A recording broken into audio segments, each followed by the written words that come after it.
Every major decision comes with a bill.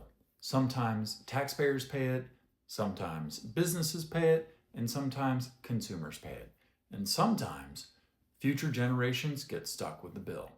This week, Congress is debating billions more tied to defense, Iran, and a much larger political package. Lawmakers are once again combining very different priorities into one giant bill. A growing number of millennial moms are leaving corporate America to buy businesses instead of climbing the corporate ladder. And Texas is facing a huge question. How much growth can our infrastructure actually support when someone has to pick up the tab? Different headlines, one common question. Who's building the future and who is paying for it? I'm Kyle Grimshaw, and this is the Texas Market Brief. Good evening, everyone, and welcome back. I'm Kyle Grimshaw with the Grimshaw Home Group. Today is Wednesday, July 15th, 2026. If you're a homeowner, an investor, entrepreneur, or someone who simply wants to understand how politics, business, economics affect everyday life, you're in the right place. Because today's episode is really about incentives. Every policy creates incentives. Every investment creates incentives.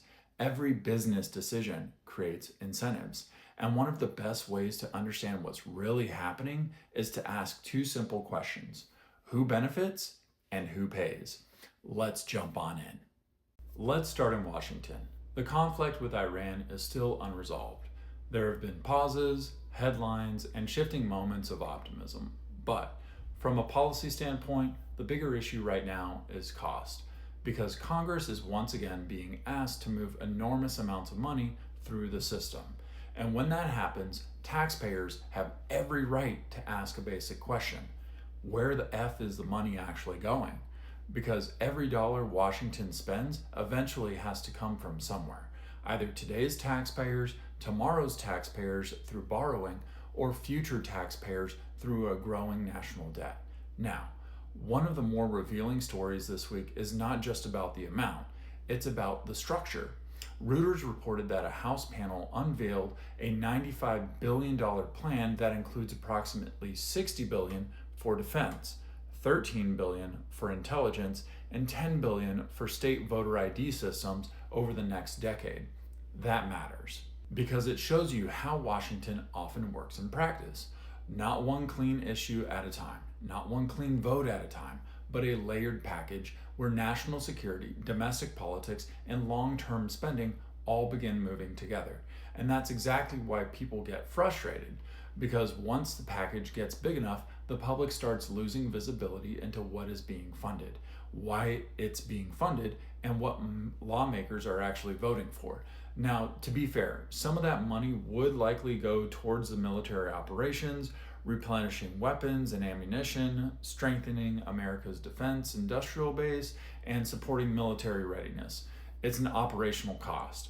Those are legitimate national priorities. But if Congress is going to ask taxpayers for tens of billions of dollars, transparency matters. Because future obligations don't disappear just because they're packaged well. One of the biggest questions I received after yesterday's episode was this. Why does Congress keep combining unrelated issues into one giant bill? It's a great question, and the short answer is because politics is often about coalition building. Let's say 5 different groups of lawmakers all want different things. One wants defense funding, another wants agricultural relief, another wants election law changes, and another one wants tax provision, and this last guy, he wants housing. On their own, some of those proposals might never receive enough support to pass, but when they're combined, every group now has a reason to support the larger package. That's legislative bundling, and sometimes it's how compromise actually gets made. Sometimes it helps Congress move faster. Sometimes it's the only reason a deal happens at all. But there's also a huge downside. Once unrelated issues are bundled together, transparency gets weaker. A lawmaker might strongly support one part of a bill and strongly oppose another, but the public only sees one vote, not 5. That makes accountability much harder. And that's why you'll often hear politicians say, I voted for the bill, but I didn't support everything inside it. Now you know why. So is bundling always bad? No. Sometimes it's just how government functions. But sometimes it's also how accountability gets buried. And I think that's the part many Americans are reacting to. Now let's switch gears, because one of the more interesting business stories this week has nothing to do with politics at all. It has to do with ownership. Fast Company reported on a growing number of moms leaving corporate America, not necessarily to start businesses from scratch, but to buy existing businesses instead. And that's a very different mindset. Starting a business is one thing. Buying something that has already an established customer base, systems, staff, and cash flow is something else entirely. Now, that doesn't mean it's easy. When you buy a business, you're also buying risk. You inherit culture, processes, problems, debt, expectations, all of it. But I do think this trend makes a lot of sense, because for a lot of people, especially parents, business ownership isn't just about making more money. It's about having more control. Control over your schedule, control over your future, control over your income, and maybe not having to ask permission to attend your own kid's soccer game. Honestly, I think that's something a lot of people can relate to. And I think it's a much bigger story than it first appears, because entrepreneurship is evolving. It's not always about inventing something brand new. Sometimes it's about taking over something that's already working and making it even better. And I think we're going to see a lot more of that over the next decade. Artificial intelligence is still changing the economy, but now it's also creating a very real political and infrastructure debate. Texas has welcomed investment, and that has helped position our state as one of the biggest destinations in America for AI infrastructure. But growth always raises the next question: who pays for it? Governor Abbott's recommendations this summer were notable because they directly addressed that question. According to the Texas Tribune, the governor called for data centers to pay their own grid interconnection, their own infrastructure costs, add new electric generation, use closed-loop water systems, report their power and water usage, and potentially lose certain tax incentives.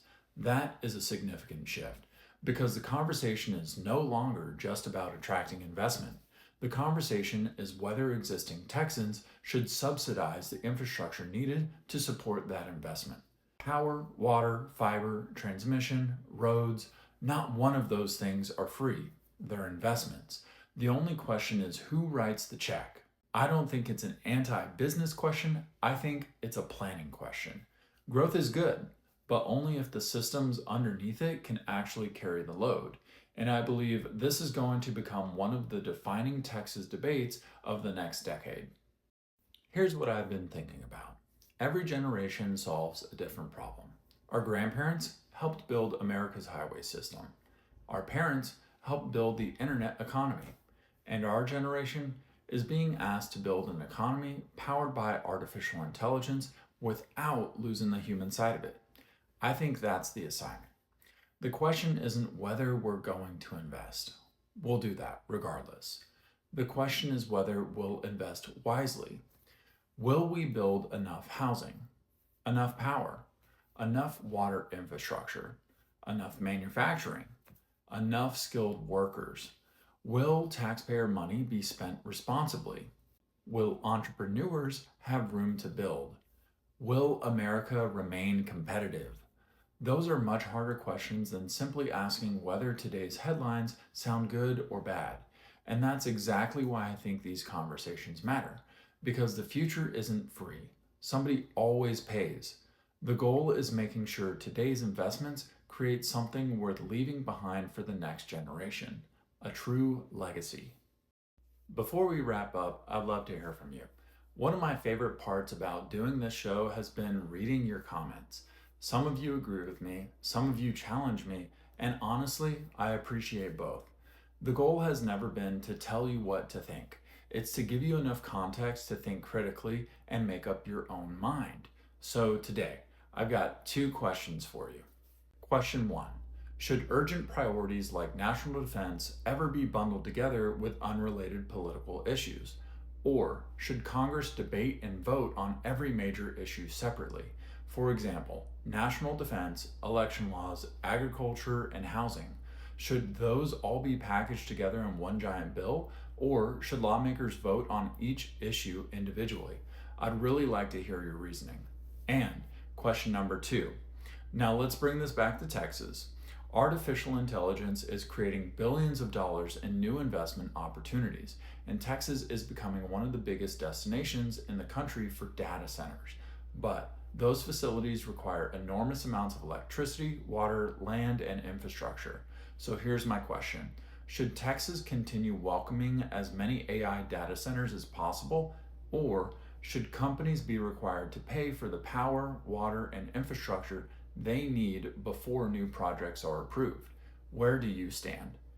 Finally, if you found today's episode helpful, make sure to subscribe and share this episode with someone who enjoys understanding how politics, economics, business, technology, and real estate all connect. I'm Kyle Grimshaw with the Grimshaw Home Group. Thank you for joining me for another episode of the Texas Market Brief. Until then, stay informed, stay curious, and I'll see you on Friday.